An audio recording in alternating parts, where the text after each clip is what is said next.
Serious Creeper, you do Let's Play videos on YouTube. Mm-hmm. How did you get into that? And maybe you could talk about that a little bit as a way of introducing yourself.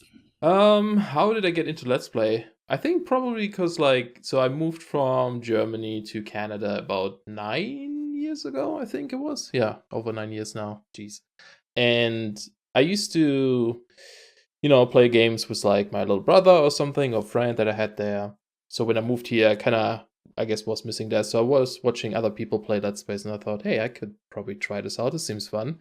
It's kind of like sitting with someone and, talking while playing. So this might be a good idea. And that's kind of how it started, I guess. Like watching your stuff, I think you're very focused on, going through those series of games and almost like we were talking the other day about cataloging games, and it's almost like a diary of gameplay for you, isn't it? Yeah, kind of. Yeah, that's true. It's kind of like you can go back to it and watch it again. It's also kind of interesting because you and I have pretty different styles of videos. Yeah. Yet we tend to watch each other's stuff. However, the one that I'm doing at the minute, I had your comments about, that idea of just playing a game without talking seems strange to you because you're so used to doing it now, like talking to an audience.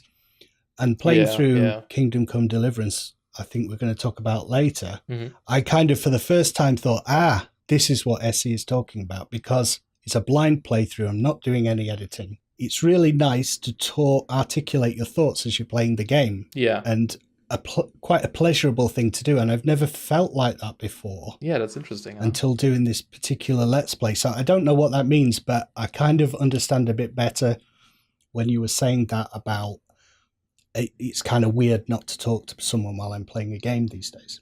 Yeah, it's kind of weird, like, because like your original, I guess, content, like the first stuff you make, it's very edited, very like, not scripted, but like, what do you call it? I don't know. You add a lot of like bits into it, I guess, right? Yeah. And I think when we were playing Elder Scrolls Online, I think you mentioned you were doing some, what was it, like playwriting or something before? Or is that what you do? Yeah, I mean, that's what all my education is in, like English literature and writing and stuff. And that I've been doing a lot of that over the years. And I started doing YouTube as a kind of a way to let off steam. Yeah. When you're kind of not getting anywhere with that creative endeavor, because it's quite hard to, keep it ticking over and write new scripts and get them to people. But you still have that urge to be creative. And I kind of started doing stuff with a YouTube channel and gaming as a way to let off steam, right? At least, when something else is not going on, I can do this and it engages me and gives me something creative to do. And then over time, it's just become more and more rewarding, and I enjoy it more and more. Then one day I just thought, I'll do a video, but I'll edit it like it's a story and try and do something a bit different with it. And that's what I've been doing for the last like 18 months to 2 years now. Yeah, it's pretty awesome. Because that's a lot of work, and you like been sticking with that for so long, which is pretty impressive. Yeah, I think it's basically just not knowing any better and just falling into doing something a particular way. But I don't know what I didn't and still don't know what the relative benefits and drawbacks of that are. The drawback is it takes too long to do a video, and the benefits are, well, okay, maybe it's a little bit different to just playing a game and talking, but I honestly don't know which one's better. I think they're both different, and you just do whichever suits. Yeah, I don't think that is necessarily better or worse than the other or something. It's just like, everyone likes different content too. I don't know if like some people maybe who like, because even in my case, like I don't do much editing at all because I'm lazy as hell. But once in a while, I cut out some like failed attempts, and I still get comments of people saying, hey, I would prefer if you just keep all of it in, right? Like even the repetitive parts and stuff. And for me, that would be really boring to see. And then your content is like super heavily edited where you cut out a lot of parts. So I think there's like also like people who would probably not maybe like it as much, right? And other people would love it this way. And yeah, it's kind of interesting.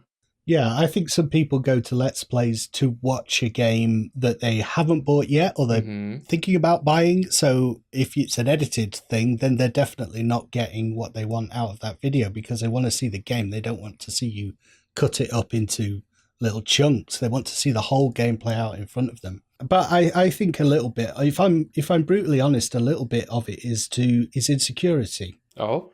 Yeah, because it's quite hard to talk for a long period. Oh, I see what you mean. And be entertaining, be coherent, be vaguely intelligent, keep people's attention. It's a tall order. You know, a stand-up comedian maybe will rehearse an hour-long set that he performs to an audience over the course of 5 years. You know, they'll refine that script, you know, to the point at which they've got an hour's worth of good material. So if someone who's really talented and spends that much time perfecting an hour's worth of material, it's kind of daunting, the idea that why on earth would anyone watch me play this game and listen to me for that length of time? None of this is rehearsed. I don't know what I'm going to say.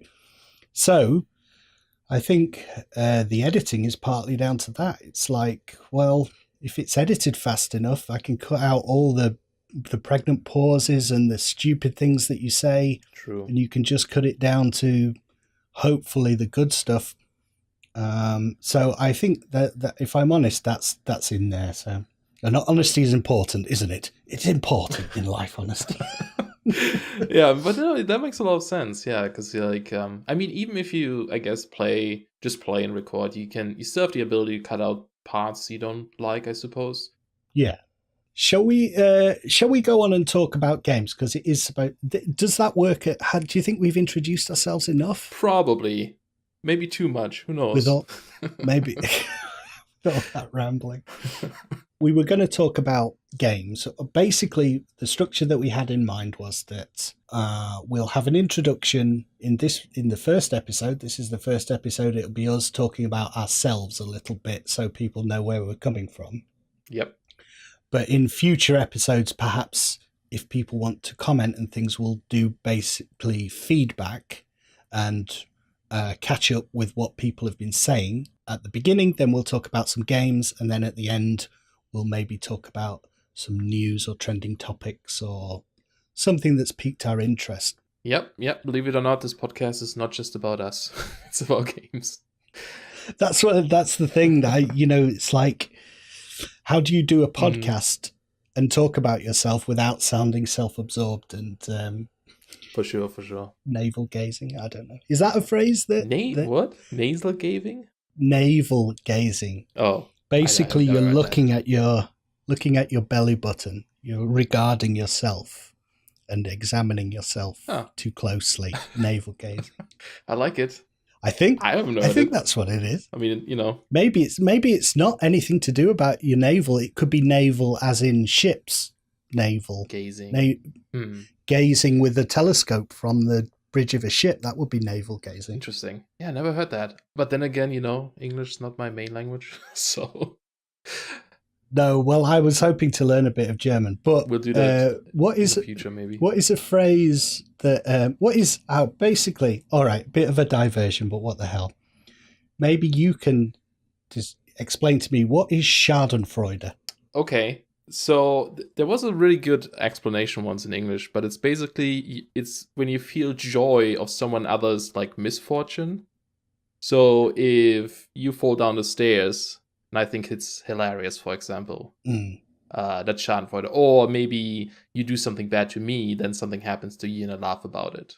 Well, I always picked up that there was an added element of kind of being proved right in some way, that you've kind of said a thing, someone else has said something else, but they've been proven wrong, therefore you're made to look good.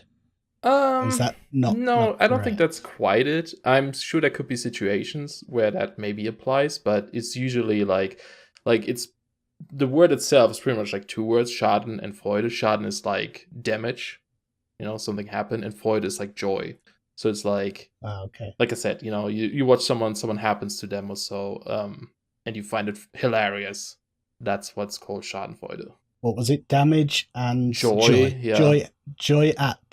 Joy at someone's misfortune or damage. Yeah, kind of like that. There was like a really nice short explanation somewhere I've read. Oh, pleasure derived by someone from another person's misfortune. Yeah, it's kind of like that.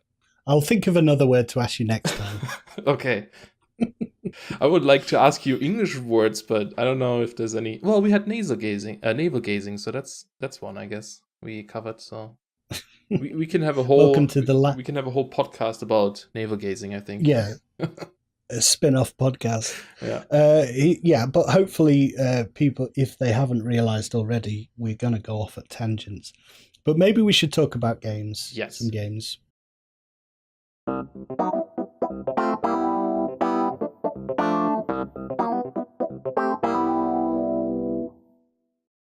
So you mentioned Kingdom Come Deliverance earlier, right? So you've been playing that. So I knew nothing about it. It's a Kickstarted game. And basically, for people who don't know, it's kind of like a Skyrim or an open world medieval RPG, basically. Mm-hmm. But I think it's fair to say the unique slant on it is that it goes for a more realistic take than something like Skyrim. So there won't be any dragons. There's no magic in this game.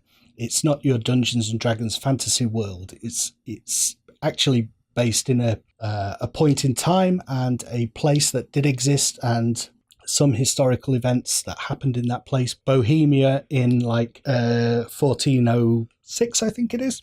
I think it's the first game in a long while where I've kind of felt like, yeah, I'm really buying these characters. And that's interesting, yeah. So you wake up as this guy in his bed. He's been nagged by his mother because he's been out drinking all night. You'll set the task of helping your father to make a sword for a local noble. And then in the course of that, kind of, you're introduced to the game mechanics and through fetch quests and little things that you have to do. And then you get to a point where the story kicks off, and if I go any further, then it's just going to be spoilers. But right. I think they're aiming for realism in the setting, but the game mechanics and certain elements of how the game functions will be very familiar to kind of people who've played a lot of RPG games. It's very, very similar, but they try to keep it grounded and they try to keep you kind of... Yeah, go on. I was going to say, I guess it's like certain game mechanics just aren't fun if they're too realistic, I suppose, right? So you gotta keep it a little bit gamey still. It's still a game after all. Yeah, it's not a simulation of medieval life. Mm-hmm. Yeah. Although you do have those survival aspects, you do need to feed yourself. Right. There's some nice little kind of things that I've not seen in very many games where you have to clean yourself, because if you try to talk to a lord and you're covered in blood and mud, he's not going to like that. You have to clean yourself and present yourself nicely. That's pretty cool. So some nice little quirky mechanics like that. To be honest, I'm 3 to 4 hours into the game and I haven't done much combat yet. Yeah. But I think people have said the thing that they've struggled with most is the combat. I've found it okay so far, but I haven't done too much combat. I've just had a couple of kind of introductory sword fights. But it's really gripping me. And the environment is kind of like, to someone from the UK, it's very familiar. You mentioned that in your first video too. Yeah, like kind of Western Europe, very gentle rolling hills with woodland around, and you really get that sense of like, yeah, I'd like to go out and explore that stuff. And I'm interested to see how extensive the open world thing is, because at the moment I'm just following the main quest, and I think actually I could be wandering a little bit more than I am doing, but I think I'm enjoying the thrust of the story so much that actually I don't want to wander off at this stage. I want to go and do this thing again. I can't say what it is without spoiling things, but I actually want to follow the main story at this point. And what I'm hoping is that there will come a point in the narrative where you're given license to branch off. In my head, it doesn't make any sense at this point that my character would suddenly say, you know what, I'm not going to go and do that thing. I'm just going to wander off into the woods. Yeah. So I'm just following kind of the main story at this stage. But I see. Yep. I don't know. I'm not very good at reviewing games. I don't think I'm. No, that's cool. That's cool.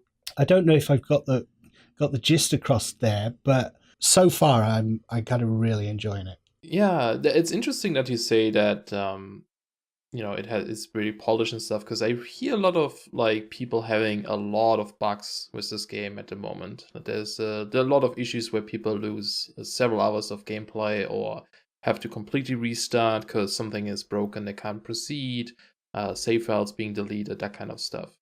Have you encountered any of these issues at all yet? Only kind of cosmetic Mm-hmm. stuff, and some little kind of character glitches where someone will teleport a few feet Sure. instead of walking along the path that they're set, but nothing game breaking so far. And it's weird. It's one of those things where I think if I'd paid too much attention to the kind of YouTube reviews of those games, I might not have checked them out. And Yeah. people are very quick to pick up on the. I'm not saying that those people are not encountering those bugs, but but you definitely get the sense people are very quick to pick up the negative and they don't foreground the positive enough. All right, if there are game breaking bugs, that's fair enough. And like I say, I haven't encountered them yet, but I haven't heard very many people comment on just how good the voice acting Mm-hmm. and performances are in this game, particularly when people are so quick to kind of rag on. We've been ragging on Skyrim for 6 years, and when a game comes along that really does compelling characters, well delivered lines, and good writing, I would hope that gets trumpeted a little bit more. And I haven't heard people talk very much about that. But I think, from my point of view, I really think that it is remarkable because we still so many games. It's like an afterthought. The voice acting and the performance in RPG games, which are all about story and character, you'd think it'd be more of a more of a focus, but you still get in games a lot of clunky dialogue and a lot of Yeah. janky storytelling. And I think this is really well told story and good acting. So I would foreground that. If I were reviewing it, I would say, look, maybe there are some rough edges around it, but this stuff is really good. Mm-hmm. These are good actors. Yeah. I mean, especially in open world games, you have so many like different characters that would be pretty pricey if you find really good actors for like all these kinds of people as well. I think that's probably one of the reasons why some of those games at least don't have maybe the best voice actor. Or, in Skyrim, for example, how often do you encounter different characters with the same voice actor, right? That happens quite often. Yeah. Where it's like, I know your voice, but you're not the same guy. So they just reuse it to save money. Yeah, true. But yeah, I think like you mentioned with the reviews, I think I'm kind of the same. I do avoid most reviews because I kind of just don't want to get affected by other people's opinions. And there's a lot of like games and movies, for example, where I totally disagree with the majority of popular reviews or something. And sometimes just better just go in there, check it out yourself, because I think in most cases the negativity is always louder than the positivity. Like if people are content with something, they don't necessarily go on the internet and say, hey, I'm really content with this is good stuff. Yeah. It's always only the people who are angry at something that will shout and be like, this sucks, right? So the good stuff is usually pretty silent and you don't see it often, which is a shame. Yeah, I have heard that people have had issues with it, but that's the thing with PC gaming, isn't it? It's so kind of, you can have a really smooth experience, and then the next person has got a different rig and a different True. setup, and who knows what the game is not liking if you've got Nvidia as opposed to, what is it, AMD? Yeah, AMD. That those kinds of issues on a very basic level. So True, yeah. And I think that's kind of where demos would be more useful. I noticed that nowadays games usually don't have free demos, so you can just try out the game anymore. yeah, You usually just have to buy it. I mean, there are like, refunds and stuff that you could get in Steam or something. If you don't play more than 2 hours or something, you can still get a refund. But I don't know, just having like a demo or something you could download, try it out would be so much more helpful just to see if it even runs on your system or not.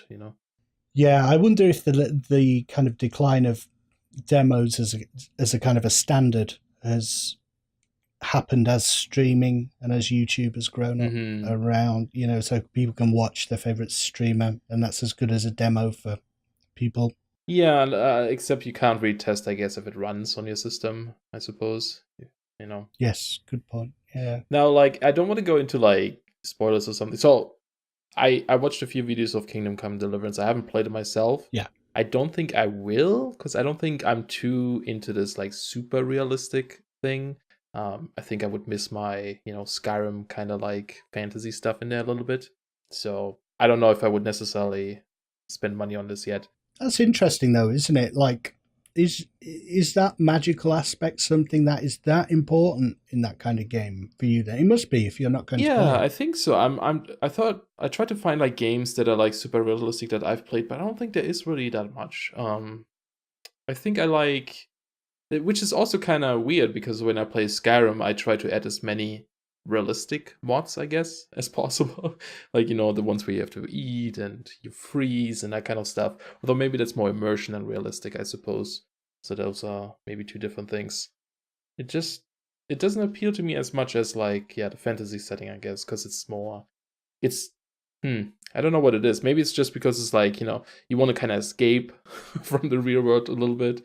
And so going from real world into an older real world isn't as appealing to me in my case as when I go into like the fantasy world and I slay dragons and that kind of stuff, I suppose. Yeah. That's fair enough. Mm-hmm. I'm thinking about sports games for some reason. Yeah, I like the idea of playing a sports game, it just doesn't appeal to me. It's too realistic. Yeah, me either. It's like, well, and I can't articulate why. I would probably, and by the same token, I would probably play in fact, I do. I play Blood Bowl, which is Games Workshop's version of American football, but I would never play NFL, John Madden kind of. That's EA series that's been going forever. So yeah, just the addition of fantasies makes that game genre more palatable for me. And I guess it just adds like some more fun and extreme things to the game, right? Like you have like these crazy powers maybe, or things are over the top, and it's just more enjoyable, I think, to us. I'm sure other people are out there that prefer the realistic sports games and that kind of stuff. People who don't know what a good game is. Controversial. Now we get the views. Not yet calling out everyone who likes sport games. Real gamers don't play sports games. I like it. But that's the only way EA sells those sports games, because they target them at people who don't know any better. That is true, actually. That is a good point. Yeah, and they just release the same game every year with a different number on it. Yeah. But so there's something I want to talk about Kingdom Come Deliverance. I don't know if that's spoilery or not in your opinion. And that's about the story, not necessarily the story itself, but the different acts it has. So I'm not trying to give away anything, but like the original story in this game is supposed to be made out of 3 acts, right? Act 1, 2, and 3. Okay. Apparently, the 3rd act is currently not in the game. So the game doesn't have a conclusion. The story just ends at a certain point. And there have been a lot of like, people being like outraged about this, of course, because they thought it's a complete game kind of. Mm-hmm. And asked the developers, so what's up with that? Is this going to be a DLC in the end? Is this going to be a free update edit in the end? Like, what's going to happen? And from what I've saw so far, there was like, AMAs on Reddit and some posts on Steam and stuff from the developers. It sounds like they're actually taking the 3rd act and putting it into Kingdom Come Deliverance 2, or whatever the sequel is to this game, and make it like a standalone game. Yeah. Which, I don't know. How do you feel about that? Like, they're taking, it's kind of like you're playing this game that doesn't have a completed story that should have been in there, and they're taking that part and just selling it as a new game.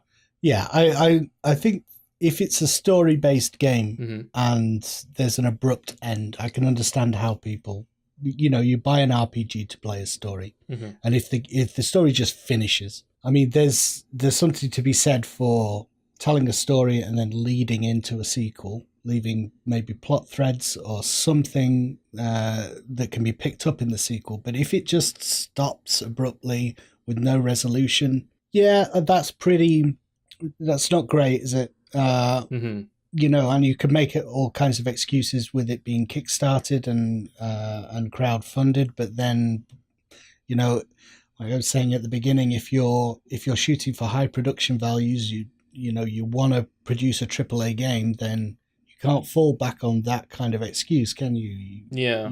It's got to be one or the other. Yeah. Yeah, that's pretty bad. I mean, I suppose it also depends on how much of the how because there's nothing that says it has to be 3 acts. If the first act and the second act account total, say 30 or 40 hours of gameplay, that's a lot of gameplay. That's a decent Sure. RPG. Maybe it doesn't resolve itself in terms of the story, but that's still a good chunk of gameplay. Yeah. But yeah, I mean, I hadn't read that, and as I say, kind of avoiding reviews and just stumbling across a game and taking it on face value. Yeah. It'd be interesting to see when I get to that point whether I feel gypped in some way. Maybe we can talk about that in a different podcast and see like a little update. Yeah. If you reach that point, what do you think about this? Because it sounds a bit weird. Apparently, the reason why they had to do it like this was because pretty much they ran out of money. So if they hadn't released it now, they would pretty much be bankrupt, and the game wouldn't have wouldn't have come out at all, which would also, I guess, be kind of a shame. But yeah, I don't know. It's, adding it maybe later as a DLC would have been nice, but it's just, I don't know how I feel about that, to be honest. But presumably a paid DLC, so you would have been paying for it. Not were they saying it was going to be free DLC for the first game, and then they've packaged it off for a paid sequel? There's a lot of like conflicting statements in a lot of their posts. In some posts, they said there's going to be microtransaction. Oh, sorry, no, there's going to be DLCs, but not microtransactions or something like this. In other posts, they mentioned that it could be a DLC that you pay money for and gets added. And then the latest one, from the sound of it, is that they will turn the third act into a different game, into a separate game. I mean, I do know that Kickstarter and that stuff is it's always dicey, isn't it? Mm-hmm. And maybe it's a choice between the lesser of two evils. Either we don't make the game doesn't come out and we take the backlash for that, or we put the game out and then we are aware that it's unfinished and we're going to get some negative feedback for that. Which would you prefer? Yeah. Probably in that case, release the game and take the backlash. Right. Because, there's people to pay as well. People would lose their jobs and stuff if you wouldn't, I guess, release it and get bankrupt. That would suck. And I suppose, I mean, probably not in this podcast, but I was going to ask about your experience, like making games and stuff. But it must be very hard, no matter how experienced you are, to know with something like crowdfunding and indie development exactly how much this game is going to cost ultimately to produce. Yeah, that is true. And how long it's going to take and that kind of stuff. If you have a hiccup in the middle and it adds 6 months to the development, then you've got to find 6 months more wages and that kind of thing. For sure. Can you ever really plan for that? Yeah, I think it's important to just have a lot of leeway in there, just allocate the time for potential problems. But with a Kickstarter, I guess you don't really have that luxury, right? Like, because that means you would have to ask for way more money, and chances are that you might not get funded. So yeah, it's a little bit of a risk, I think.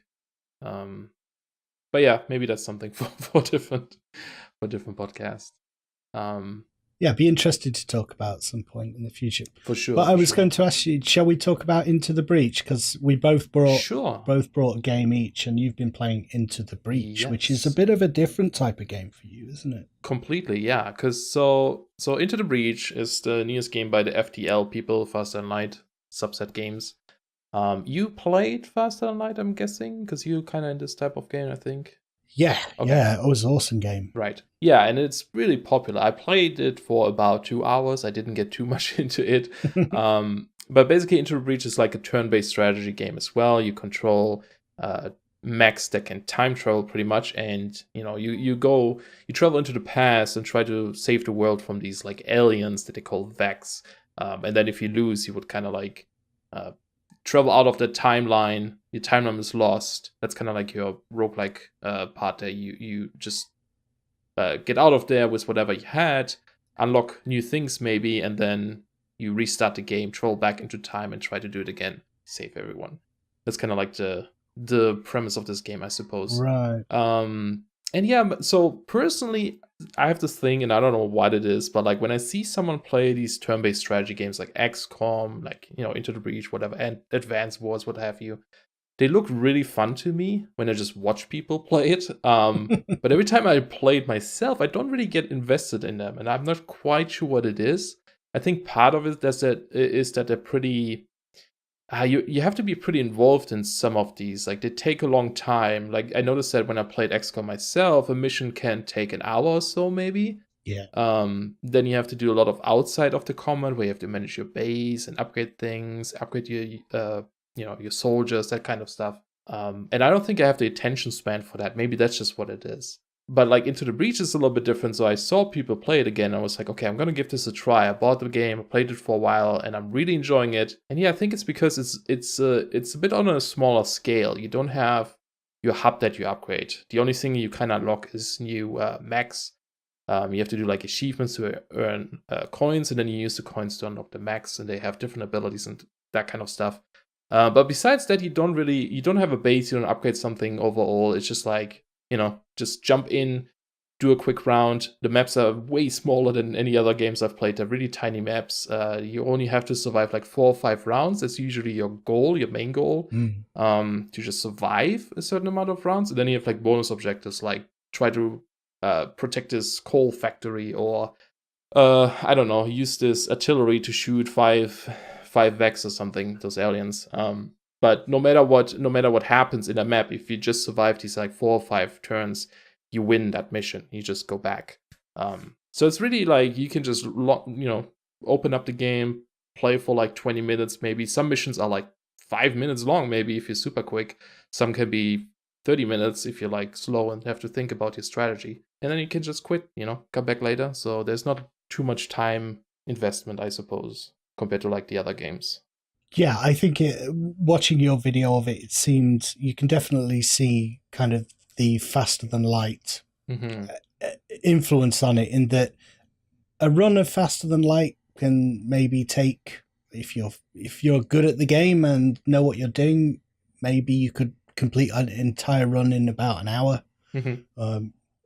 Something like that. It's a very contained experience, and I can see that with this game as well, like the small hex, the grid that you're on, and kind of your tactical decisions make sense in that you can see the entirety of the map. There's no fog of war. And like I was saying with to you when I was feeding back on your video, it's kind of like there's less random chance because there's no dice rolls with the combat and stuff. So it's more like chess in that you can see the entirety of the board all the time. You know where all the pieces are. You have all the information you need to make correct decisions. And if you make a mistake, it's your mistake. There was no dice roll involved. And I think that's an interesting direction to take it. That's the other difference between this and something like XCOM. Yeah, that's a good point. Yeah. And that's interesting because you love XCOM, right? Like that's one of your favorite games, I suppose. It sounds like. Yeah, I think it was when I had the time to kind of really accept those unwinnable situations and those horrible kind of misses that are based on dice rolls. I kind of think with the second one, the Firaxis remake, I've fallen out of love with it a little bit. And so a game like Into the Breach, where you know how much damage you're going to do, you know how much damage you're going to take, and it really is about your tactical decisions and not about random chance, I find more appealing. Yeah, totally. That's interesting that you say you had, like, when you had more time, you enjoyed this game more, because those games tend to be very time intense, I find. Yeah, I mean, how long do you think a game of Into the Breach from finish? There's beginning to end. I think there's like 5 islands. Is there? Yeah, so when you start, there's 4 islands. You do a couple of missions on each island. You can't do all of them. Like I think every time you have like 3 areas on that island left over, it kind of goes to the end boss level. And you only technically need to finish 2 of those 4 islands. Once you finish the second one, a 5th one shows up, a tiny final island, and that is where you go to defeat the end boss of the game. And when you finish him, that's like you completed the run. So you don't actually need to go to the other islands. The other islands are just there to get more resources, maybe better weapons if you want, but everything scales kind of to your current level and weapon abilities, that kind of stuff. So yeah, I think if you can probably do a run in an hour or so too, if you're quick, if you know what you're doing, just rush through it, depending on your luck as well a little bit. I think you could do it probably pretty quickly. Yeah, so I was focusing more on like trying to get all the islands, and usually died on the 4th one, so I haven't like completed the full run yet. But I think next time I'll try to just go for the 2 islands and go to the final one, see how long that takes. If it's anything like Faster Than Light, there was a risk-reward kind of thing going on where you could go off and do more battles, but with more battles comes the more chances to be defeated. So do you want to take that chance, or do you want to get to the end kind of thing? For sure, yeah. And like you said, in XCOM and stuff, things are very random with if you even hit them, how much damage you might do, that kind of stuff. Like you said, in this game, the only thing that's random, there's still randomization, but the only thing that's random is the level itself. Like the level tile sets are being randomized. Yeah. The type of missions you get are random, and where enemies show up from is random. So every time you play, it's like completely different. You don't know exactly how a mission will, I guess, go. But yes, the you can actually see even what the enemies will do, which is a huge difference, I think. Yeah, that's really interesting. You can see which tiles they attack, in which order they'll attack. All kinds of information, how much health they have, how much damage they'll do, what kind of abilities they have, everything in this game is kind of exposed to you. And I think that goes back to what you just said was the high risk reward situation too, because your mechs are pretty weak technically. They have like all 2 to 3 health at the beginning. Some enemies do like between 1 and 3 damage, so they could potentially take you out. And so you kind of like every move you make is pretty important. You can screw up really quickly and just create chaos, I guess, because more enemies will spawn if you don't kill them fast enough. You'll have like lots of enemies on the board that you have to deal with. Right. But you have all these tools now that show you exactly what's going to happen. So you have a lot of utility, I guess, to plan your turns to make sure that what you do is gonna work. And I think that is pretty satisfying too, and it works pretty well. Where it's like, yeah, it's risky, but you know exactly what you're going to do, like you said, and if you succeed, that just feels really good in that case. So can you, if you get swarmed with enemies, can you just wait out the counters? Can you wait for 5 turns, and if you're alive at the end of 5 turns, you still win? Yeah, so have I got that right? Correct. So basically, you have an overall power grid. That's your health bar. And that will stay the same throughout the entire game. On each map, there are buildings that have like little electricity icons. And that's usually what the Vex try to attack. Every time they destroy one of these buildings, one of your power grid bar goes down. If your power grid bar is completely empty, you lose the entire game. So then you have to restart completely. However, if a mech of yours dies, that's okay. You have like these time travelers sitting in those mechs, and they can have abilities. They level up over time and unlock new things.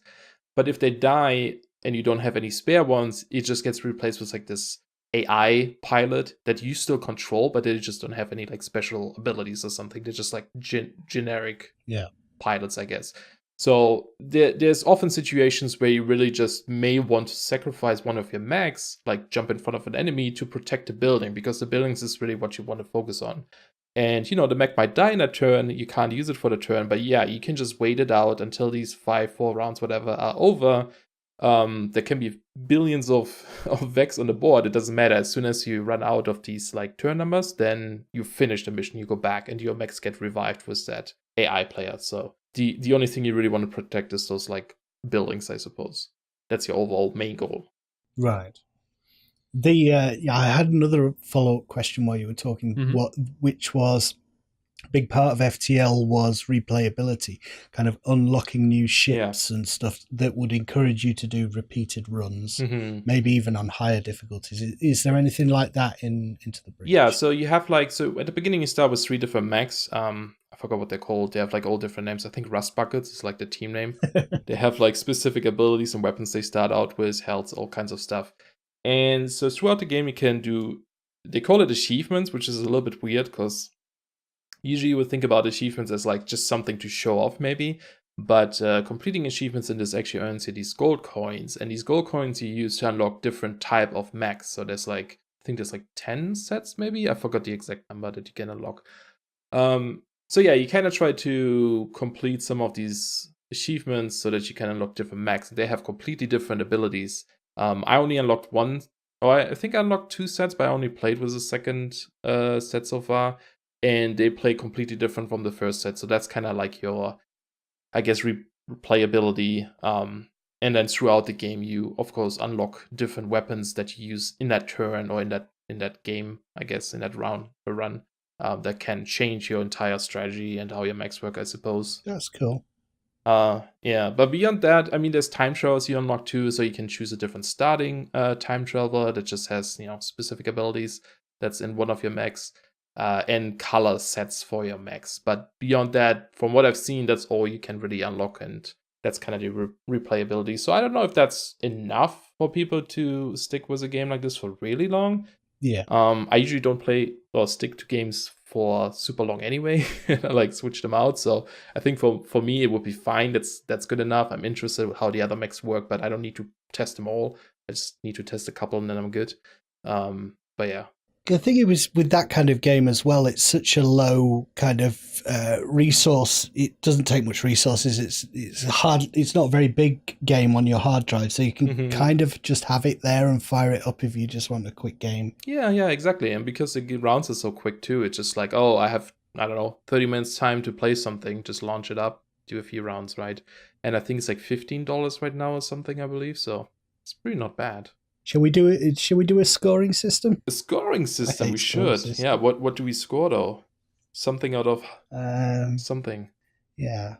I don't think we should. Okay, let's not do a scoring. Great idea. No, but we could come up with other arbitrary scales. So, like, probably an impossible question, but which is best? Or maybe a better question is Into the Breach a worthy successor to FTL? I know you didn't play a lot of FTL, right, so maybe you can't really answer that. In my opinion, yes, it's much better in my opinion. That's just because I like this game more. I don't know. And also, just before we totally skip over this stuff, I just want to mention that the soundtrack for this game is freaking amazing. That alone is worth the purchase. The music in this game is important. It's so important. I'm like super addicted to like I'm in love with like game soundtracks. I listen to a lot of game soundtracks, and I've been listening to this for like since I bought the game. Since before I bought the game, I downloaded it and bought the soundtrack, and I've just been listening to it all day while I was working. It's just so good, so good. Well, it's not just me then. Maybe that's something we can talk about in a future podcast, because I've got like favorite game soundtracks on my hard drive. That's awesome. Yeah, so you think this is actually, for you, it's better than FTL? Yeah, I definitely have way more fun in this game than I had in FTL. It's fair enough. Do you think this is something you would pick up? Yes. Yes, definitely is. I don't know why I haven't at the minute. Probably because there's just other stuff I'm already playing. So it's on the list, but I've not got round to it yet. But it's definitely there as a possibility. And like I say, I like that approach to turn-based combat better. Mm-hmm.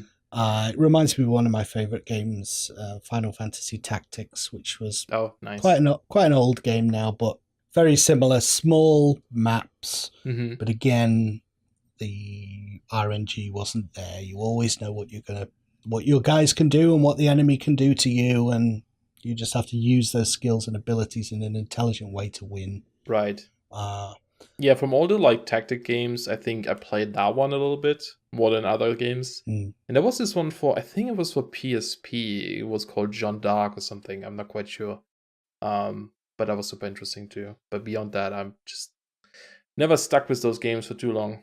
I think the reason I stick with something like XCOM is and Final Fantasy Tactics, a big part of it is character development. You know, it's not just the actual tactical combat. It's developing a squad of guys and picking the ones that you like the best, then tinkering with them, tailoring them to your party makeup.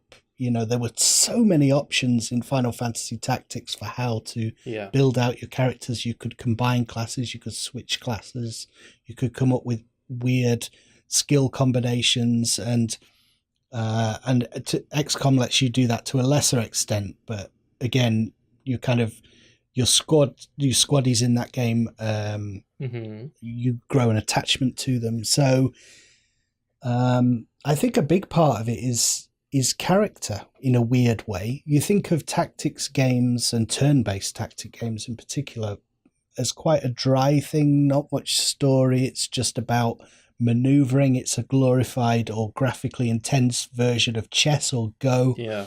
But actually, a lot of those games have a lot of character, and it's kind of like the player developing their own story through the squad that they develop and the characters that they bring to the battle. So I think sometimes there's more story in those games than people who are not into that genre necessarily think there is. Yeah. If that makes sense. Totally, yeah. And that's interesting because in Into the Breach, there isn't really anything like this. Right. Like your pilots just cycle out like their resources. They die, you don't really care too much about them other than their skills. So I'm kind of curious if that somehow is going to affect your enjoyment of the game if you don't have that aspect of character development. Possibly. But yeah, it's definitely on my list and one I'm gonna look at. I'm glad you kind of dipped your toe into the tactical arena. I'm kind of trying to force myself to like these games more, I think. I've been playing like... Do you think you'll ever get to the point where it's not something that you're making yourself do? I think so. I think I'm getting better at it. Like, I forced myself to play Darkest Dungeon. Started to play, the Mario and Rabbids Kingdom Battle, even though I didn't play much of it again. But I kind of want to go back to it. I think that was a nice entry level too, not as complex, but it has some of these mechanics. I think I'm just changing as a gamer or person too, where it's just like I'm starting to like this strategy stuff a bit more than I used to, maybe. So we shall see. I think that definitely does happen, and I feel it happening to me as well. It's like we talk more as you can't talk about everything in the first episode, but sure. 5-hour podcast. Yeah, I've been feeling my tastes are changing slightly. Yeah. Some of the games I've been playing, I would never have played even 2 years ago. It's interesting. Do you have an example of one? Just a quick one. Yeah, I mean, kind of walking simulators like Life is Strange and What Remains of Edith Finch, indie games, but very story-based and kind of a contained story that's 2 hours long. You play through it and it's done. That is not a style of game I would have played in the past, and right. I've really enjoyed them. I thought What Remains of Edith Finch was fantastic. I think in the past I always wanted kind of a big engrossing game that ideally would have no ending. I could just play it forever. Kind of like an open world MMO sandbox was my ideal game at one stage. But the appeal of games that have a kind of contained experience that tell a story and then that's it, and you move on to the next one. Yeah. That's starting to appeal to me a lot. It's pretty interesting, yeah.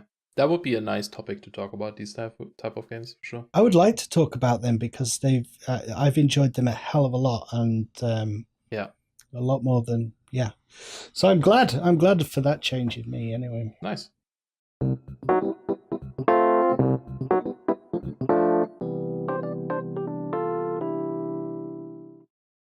So that was our discussion of the games we are playing. Mm-hmm. And in this section, we would not ordinarily talk about news and topics of the day. But for this time, we did ask people for name suggestions. And For the podcast. And we need to come up with a name because we can't publish this and create a channel until we do that. What?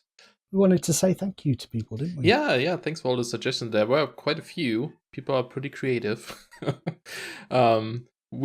It's funny because it's just like, you think it's the name, you just make something up and go with it or something. But no, it's been a struggle for us trying to find something that just, there's so many like little aspects to it. Something that sounds good, something that's maybe unique, something that's easy to search for, that kind of stuff, right? Right. And it's got to kind of, we want this podcast, we're hoping that people who are already aware of us might listen in, and that'd be great. But we're also hoping that the podcast will reach people who aren't already aware of us. Yeah. And a lot of people were suggesting combining our two names in some way. Mm-hmm. But if you think about it from a perspective of someone who doesn't know, as we say in the UK, doesn't know us from Adam, which means they don't know us in the slightest, Napyet doesn't really mean anything. And I'm sorry to say, I'm not sure SeriousCreeper means anything to anyone who doesn't know you already. It sounds rather like a creepy person that they probably don't want to check out. So I kind of feel bad because people were being very creative with, like, shall we just go? We had the Seriously Not Napping podcast from Grace Moore. Yeah. What I liked was Are We Serious Yet? From Dark Preacher, and I think someone else said something similar. Adam, right? Yeah. Nep, Are You Serious? We Are Gamers podcast. It's just basically just a conversation. Longest name. Ironically, it's not the longest name suggestion we got. Adam made a second suggestion that was even longer. Should we seriously nap yet? We're Gamers podcast. Yeah, slightly longer. We got Mind Chats from Alex Rogel. I think that's one of your guys, because it's very Minecraft related. At one time did a lot of Minecraft. Mm-hmm. I'm surprised none of my subscribers put anything like Skyrim related, but someone did. Subject 19 suggested the RPG pod, and I think that's because I do a little bit. Was that someone who responded to mine? I think they were. That was yours, yeah. I think that was one of the first. My response to your videos, I think, was the best anyway. The Tide Pod. It's very topical right now, so we will get all the clicks, but because no one likes it. And I was really sad. What? Sorry, I was really sad that one of my viewers went to your video to comment with a suggestion. I was like, what the hell are you doing? Why would he do that? Neko, don't. You jerk. I like the Game Lads Sedated 2000, which was kind of like really basic, down-to-earth one, which I kind of liked. Yeah. And actually, that's what we were kind of trying to articulate here. It's not that we don't like any of these ideas. It's that they don't really communicate to someone who doesn't know us what the podcast is. Yeah. So somehow we've got to get gaming in there somehow, and the fact that it's a podcast. So, for instance, we could call it something, a gaming podcast. Right. Which is probably the easiest solution at this point. That's the easiest solution. So for the something, we need something game related, don't we? Yes. Ideally. And ideally something that may not have been taken yet, which is a really difficult part. Almost everything that I've typed in so far has been done at one time or another. I mean, there was one that we had in the end that I think would have been really nice, just because there is a lot of connection with what we do and stuff, but it also is kind of already gone. So I don't know. Which one was that? That was a double XP one. That's the one I like the best. Yeah, because it's like, it's like double, it's you and me. 2 people is double because we usually cover like 2 topics or something. I don't know. It's double because we try to cover gaming and YouTube a little bit. So that would have been nice. But there are some out there that are already called a double XP, though most of them have not been updated or posted anything for years, which, maybe we just take their spot. Yeah, I'm just always nervous about doing that. Like a year down the line, we're gonna get angry emails saying it's obvious we're already doing this just because we've taken 3 years off. Mm-hmm. Blah blah blah blah blah. It's just if we could think of something that doesn't pop up as the first response on Google, that would be great. But yes, the only one XP related, and let me double check this while I do it. By the way, sorry, I'm eating biscuits because I'm worried about my stomach rumbling. This is the section where we eat biscuits. I'll buy some next time too. It was the bonus XP. I typed bonus XP podcast into Google. I shall do the same. So you probably get different results. All right. We've been talking for about an hour trying to find names that are game related and that aren't already taken. And we have succeeded. We have found one, and it's not great, but we're both really... It's amazing. It's the best name out there. You got to sell it, dude. Right. Player 2 joined. Player 2 joined. That is the one. Player 2 joined. A gaming podcast. Gaming podcast. Now, funny enough, by the time people listen to this podcast, that name probably already is out there. So they already knew from the beginning on, right? Yeah. Now we have shown them behind the... We have discovered it too. We have discovered it, and they've been with us as we discovered it, and a glimpse behind the curtain of just the annoyance of doing things on YouTube. Yeah. An hour trying to find names compressed to a couple of seconds. How about that? Well, I enjoyed this first episode. Yeah, and hope people, are listening, and if they do, that they enjoy it as well. If there's any feedback or comments or things we should cover or something, you can always, leave comments. I don't know wherever this podcast is, there might not be a way to leave comments. But we'll have the channel, which we will hopefully have pointed people to. They're already listening on that channel, but we'll have a YouTube channel specifically for this podcast, and there will also be it will be up on iTunes. For this episode, we're going to have to put those links in the comment section or the podcast notes, because those things don't exist yet. Right. Check the podcast notes. Check the description of the video if you're listening on YouTube for those kinds of links. We'll put them all in there. The last thing was social media stuff for us. If people want to follow us or get in touch with us, do you want to do yours, SC? Sure, yeah. I guess best ones are, YouTube. So that's just youtube.com/SeriousCreeper. And on Twitter, it's Twitter or at Serious_Creeper. Because unfortunately, SeriousCreeper was gone. Yeah, and I couldn't get Napyet on Twitter. But if you want to find me on Twitter, it's that Napyet. So just the word that followed by Napyet.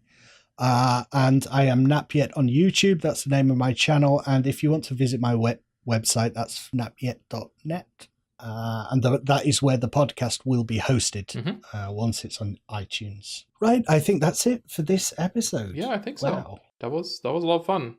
I've learned it's been educational as well, trying to come up with something new that hasn't been done. This idea that you search for that the key to creativity is originality. Well, you're going to find that a struggle. Yeah. Everything's been done. And if you can find a little bit of a twist on something, for sure, that's all we want. Yeah, and I guess we don't really know how frequently we will upload these. For now, we said monthly, I think, right? Or I think monthly. I think it's best to kind of take it easy at first and not kind of be too prescriptive and not come up with a schedule until you know. I mean, we've never done a podcast. Yeah. We don't know if we actually could do this and it sound good. So a monthly schedule is kind of, it's not too demanding. We'll see how it goes. But if lots of people follow or we want to chat more often, I don't see why we can't do that. But I always think, yeah, exactly. Make it reasonable, an attainable goal, and build from there. For sure, yeah. All right, cool. All right, thanks for listening, guys. Thanks for all your comments. Sorry we didn't use the flipping suggestions. Yeah, but they definitely helped us to sort things out, come up with some things. So yeah, and muchly appreciated. Yeah, and articulate our thoughts and think, no, that's not right. But what do we need to do to find something? All right. Thanks, SC. Thanks for having me. Yeah, thank you too, Napyet. See you next time. Bye. Bye.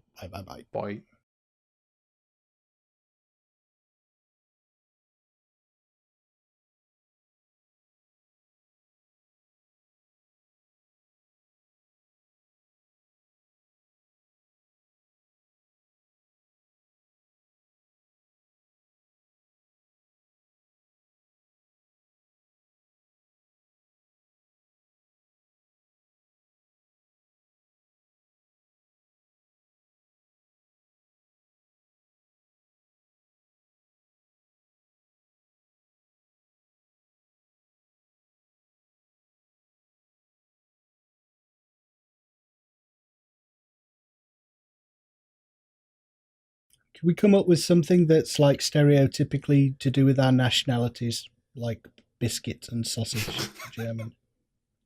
Biscuits and sausage. That's Biscuits great. and... Biscuit and sausage. Well, I don't think there are going to be any other I'm totally looking if podcast there's called any. Biscuit and sausage. See, biscuit and sausage gravy. Biscuit and gravy with sausage and eggs. We just told the subscribers that we need a name that expresses what the podcast is. Well, we have the power of editing.